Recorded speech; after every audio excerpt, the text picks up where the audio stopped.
Hello, so we're going to be talking today about how narcissism ultimately leads to failure and how oftentimes that failure is catastrophic and it can happen for them and then it can affect everyone around them.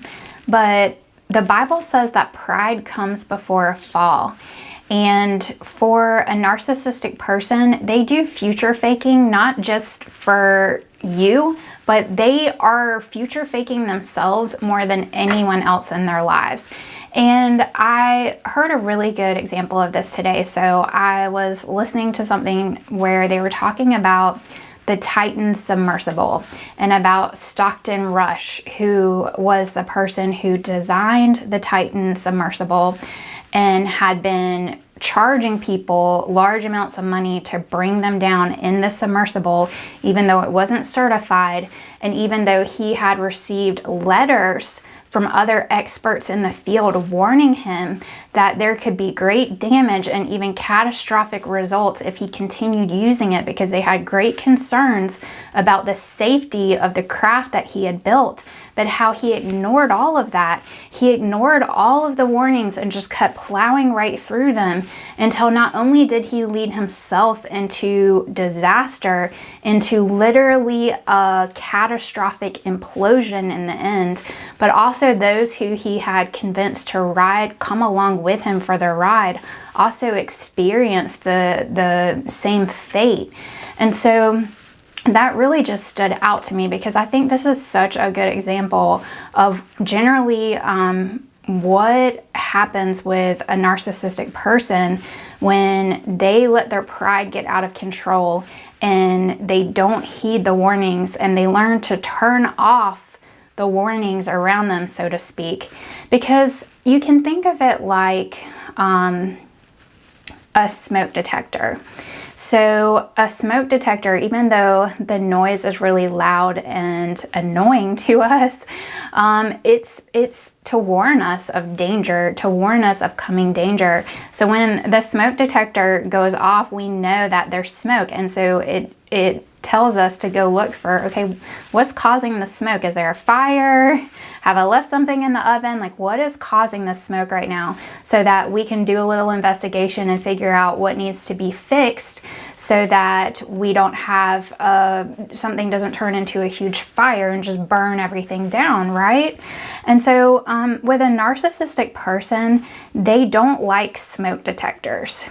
And smoke detectors, you can even think of it like truth tellers. So oftentimes someone who is narcissistic, and obviously I didn't know Stockton Rush, and I'm just talking from generalities, and I think that this kind of just helps us understand. So when someone is narcissistic and they have these grand visions in their mind, like I said, they are future faking themselves more than they future fake anybody else, because ultimately they believe it. Think about Stockton Rush, who designed this craft, and he was on it when it imploded. If he truly believed that the end of everything he was doing was going to lead to a catastrophic failure of the submersible and also to his death, do you think he would have been on that craft in the first place? No. He was on it because he truly believed what he was doing was going to work out in the end. He probably imagined that taking people down on this craft that was not certified and was not according to industry standards, that he was going to be remembered. He was going to be made famous for being a visionary, and he was going to be made famous because he pushed the boundaries when no one else would. And he probably was thinking he was going to be making lots of money from this. So he probably had this whole idea about how the future was going to go.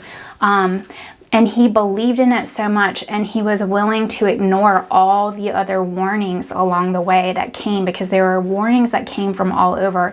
Letters, pages and pages of letters of people who were concerned with what he was doing, that it was going to lead to even other people dying. And he chose to ignore all of that. And so that's oftentimes what it's like for the narcissist, is that they when they experience those warnings, they instead of looking at it and introspecting and saying, oh, okay, the smoke detector's going off, there's smoke here, I need to figure out what's going on, and looking inward and seeing what needs to change, instead of doing that, they get mad at the smoke detector. They get mad at the smoke detector. And so we see this in this example of, what I heard today talking about Stockton Rush, when there were truth tellers, when there were whistleblowers and people who came out in his company or came out and spoke against what he was doing, he fired them from his company. He tried to sue them. So he really attacked them. He tried to go after them. He called them on the phone and confronted them and asked them what in the world they were doing. So he instead of, when he heard the truth, when he heard the smoke detector going off, so to speak, instead of paying attention, okay, is there smoke here? Does something need to change?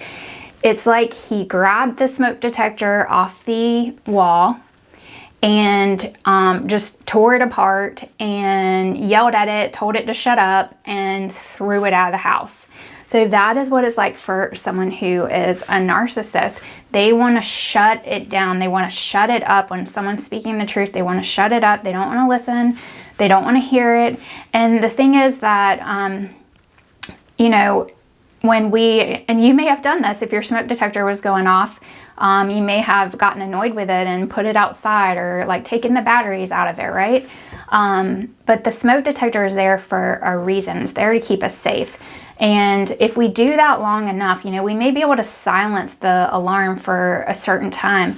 But eventually, if we keep doing that in different areas of our life, then what the result is going to end up is it's going to lead to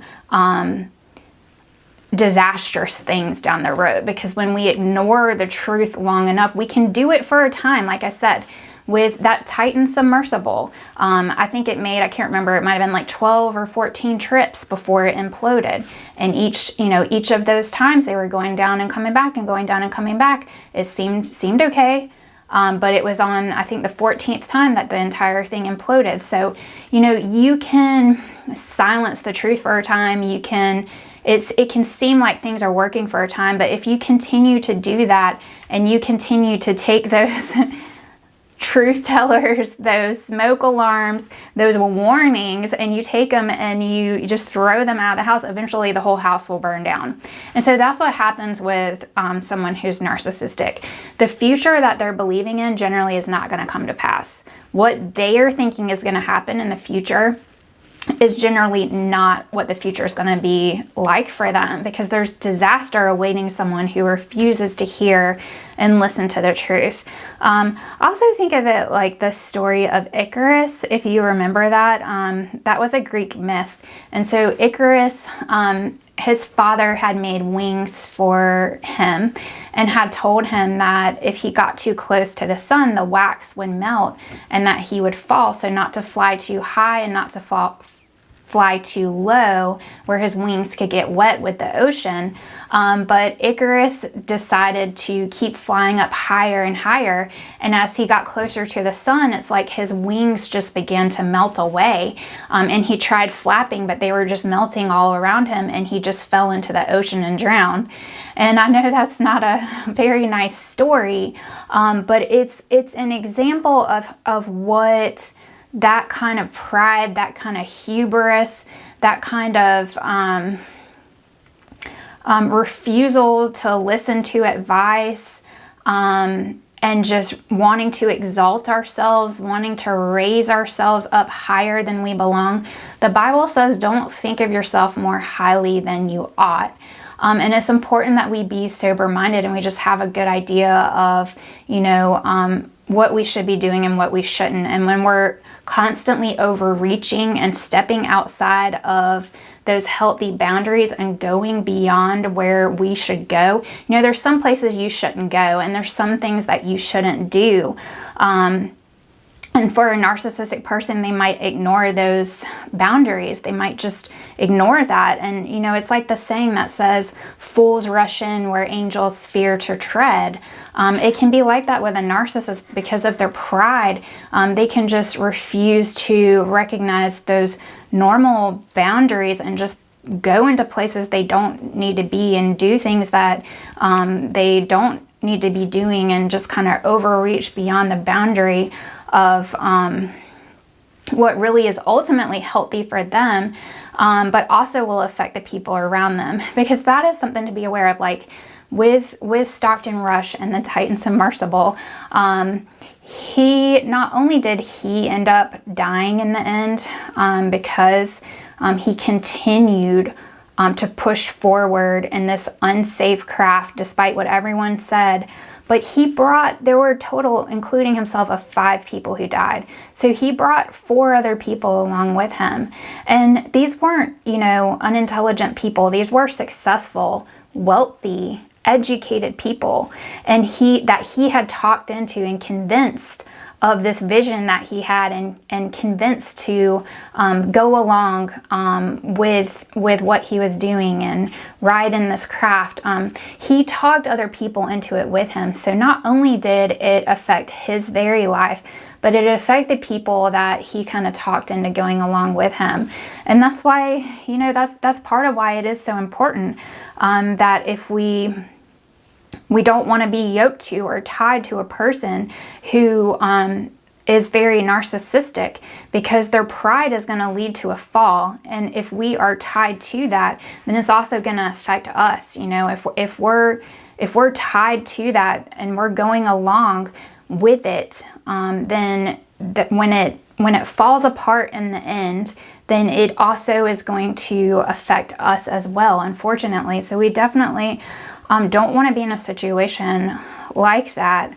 And it's all the more reason why, if you're noticing that you're in a relationship with someone who's displaying a lot of these narcissistic traits and pride and lack of humility and things like that, to, you know, just extricate yourself out of that.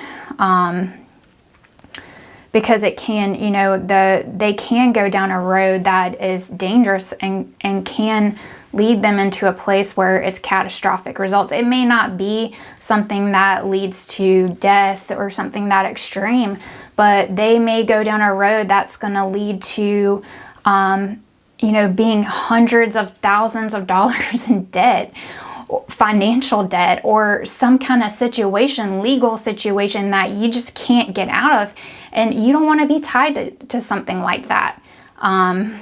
It's definitely not something, it not only affects them, but it affects the people around them. So it's just all the more reason to avoid being tied to someone like that, because when the wheels come off the cart and everything falls apart, in the end, you don't want to be riding in it with them.